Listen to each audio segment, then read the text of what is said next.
Bonjour à tous, ravi de vous retrouver pour ce Morning Echo du lundi 18 mai 2020. La photo du jour, eh bien, ce sont des sneakers Air Jordan portés par le célèbre basketteur qui sont partis à 560 000 dollars lors d'enchères, donc chez Sotheby's. C'est 4 fois le montant estimé et ça a été vendu d'ailleurs par le fondateur du Muséum, le premier musée consacré donc aux sneakers et voilà aussi de l'inflation sur les paires de baskets. Tout ceci, vous voyez, dans un contexte où les bourses ont légèrement progressé en fin de semaine dernière et s'attend à continuer ce matin en Asie et sur les futurs. Tout ceci dans un contexte où bien l'or continue donc sa tendance vers le haut. Vous voyez que depuis, eh bien, certains jours, on a une accélération plutôt haussière. Alors, on sait que le niveau le plus haut a été atteint en 2011 à 1883 dollars l'once. Eh bien, on s'y rapproche, on n'est plus qu'à 120 dollars. Et puis, le pétrole aussi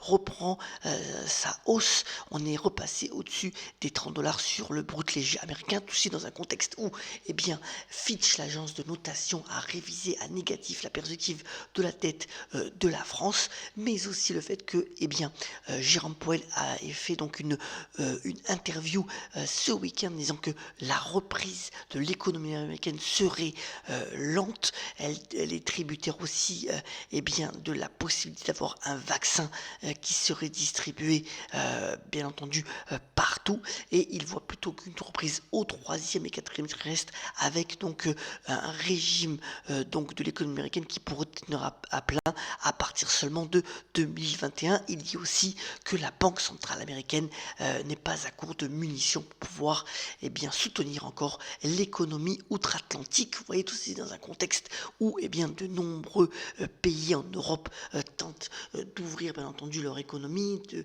dépasser les premières étapes de déconfinement. Vous voyez que les perspectives eh bien, de croissance pour l'ensemble des pays de la zone euro se regardent quand même assez moroses et puis surtout tributaires du tourisme. Alors, quand on regarde, et c'est le graphique relayé à droite par le Wall Street Journal, seulement sur l'industrie du luxe, on voit bien que, outre le fait que les boutiques réouvrent, elles ont besoin aussi des touristes étrangers pour bien fonctionner parce que ça leur représente une partie non négligeable de leur activité. Alors, tout ceci dans un contexte aussi où c'est assez intéressant, c'est relayé aussi par donc le grand journal donc américain. Eh bien, de nombreuses entreprises, notamment de la Silicon Valley, réfléchissent à l'après Covid-19, la façon de travailler. Est-ce qu'il faut pouvoir travailler de n'importe où?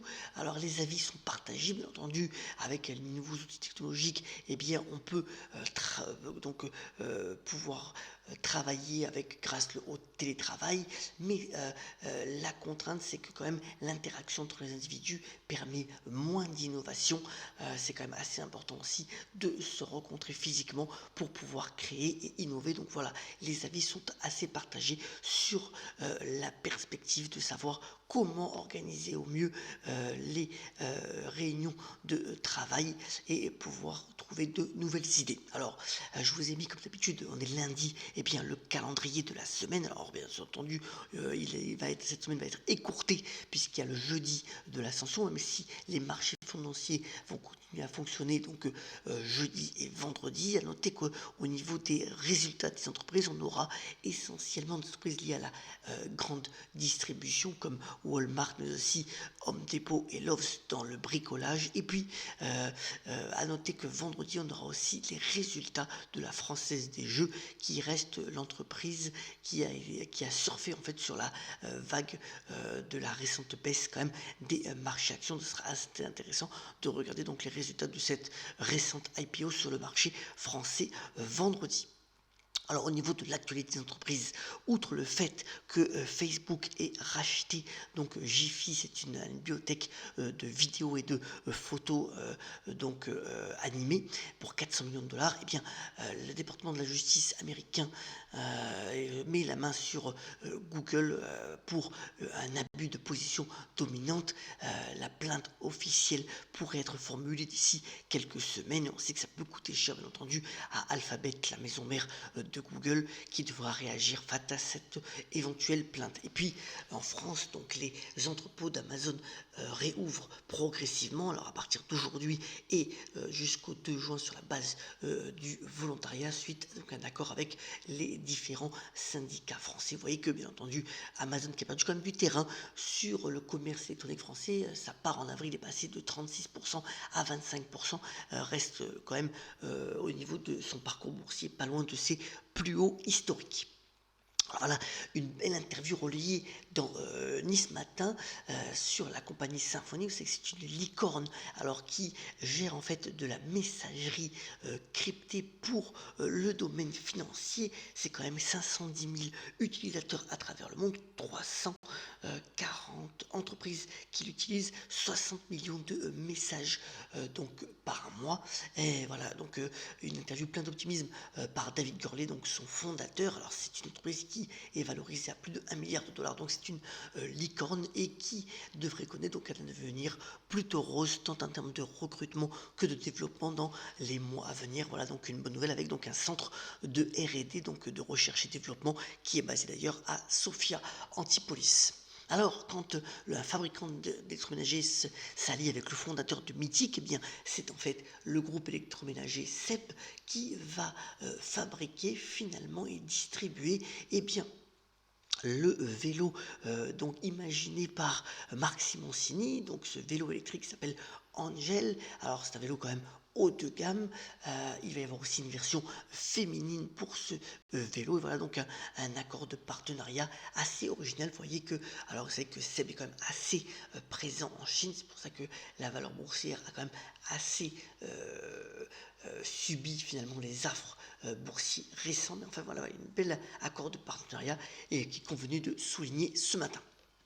Et puisqu'on est en termes de réouverture, voilà donc un des joyaux de la culture italienne, donc la fameuse Villa Borghese, va rouvrir à Rome cette semaine. Alors avec bien entendu c'est des œuvres extraordinaires, notamment du Caravage ou de Titian, et de nombreuses mesures ont été prises pour pouvoir accueillir de nouveau les touristes, comme un comptage électronique, bien entendu aussi. Vous voyez que c'est une villa qui se passe quand même pas mal à l'extérieur, donc de nombreux services vont y être localisés. Et ça va permettre finalement de pouvoir réaccueillir les touristes progressivement tout au long de la saison d'été, à partir du moment où les frontières aussi vont pouvoir être de nouveau ouvertes pour pouvoir profiter de tels lieux magiques, culturels, tout au long de la saison estivale. Terminons ce Morning Echo par la citation du jour. Elle nous vient du grand humoriste Popek, qui a notamment déclaré: on devient vieux à partir du moment où l'on ne comprend plus les jeunes. Très bonne journée à tous, très bonne semaine, et on se retrouve mercredi pour un nouveau Morning Echo. Excellente journée à toutes et à tous.